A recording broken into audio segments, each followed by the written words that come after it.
Summertime is the perfect time for those fresh berries. Up in Maine, you know what the berry of choice is, good. right? Blueberry season, it's only a few weeks away. So I had the chance to make a delicious recipe to get you ready for the blueberry harvest. It's today's What's Cooking.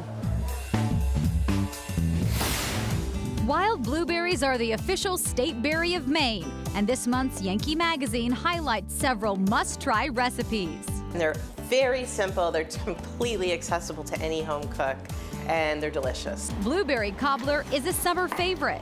And this is a classic kind of savory biscuit topping with a sweet fruit filling, and you serve it with ice cream and it makes everybody happy. Everything's so much better with ice cream on this side. And the topping could not be simpler. So we're going to start with 2 cups of flour, and then we add some both baking powder and baking soda.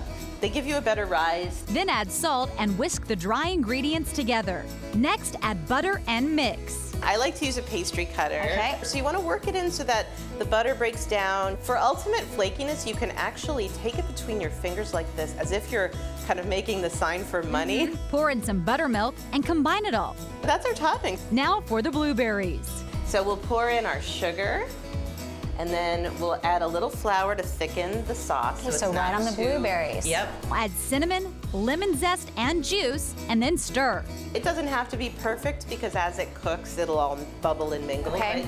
Drop on the topping. It's, meant to be rustic looking, so you're not aiming for like a perfectly smooth because top. I hate when you try to make a pie and it never does. Yeah. Pop it into a 375-degree oven, and after 45 minutes, it will look like this.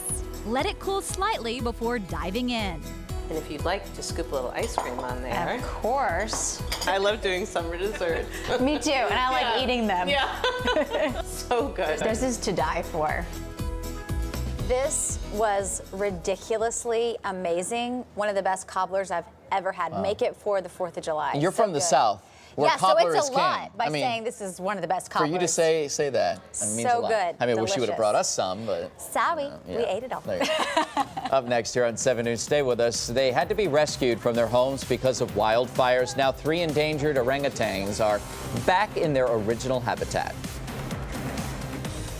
And we could be tracking some strong to possibly severe storms as we work through the evening hours. One last look at that extended forecast before the hour's up.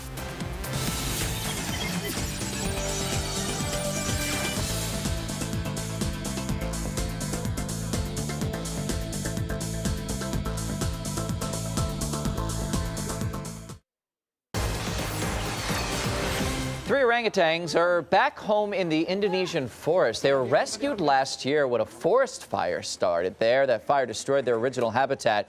These 3 orangutans are just a few out of the about 100 that were saved. Experts say that they are an endangered species. The population has decreased because of illegal poaching and habitat loss. So good to see them back home. Yeah, definitely. All right, let's get a final check at the forecast with Bree Eggers for 4th of July weekend. Yeah, keep an eye to the sky. Not a lot going on right now, aside from a shower trying to work on to Martha's Vineyard. And as you can see, storms are already developing in upstate New York, and we are in for that as we head into this evening. But then we're done with it. After tonight, sunshine returns tomorrow, and we stay in the 80s, as well as turning up the heat next week, near 90 both Wednesday and Thursday. That's why you get that sunshine yellow dress on. Oh, yeah, I'm ready. You're ready for it. We right. all are. That'll do it for 7 News at noon. Thanks for joining us on this Friday, everybody. I'm Sarah French. And I'm Chris Anderson. 7 News continues first at 4. Have a great afternoon and a safe holiday weekend.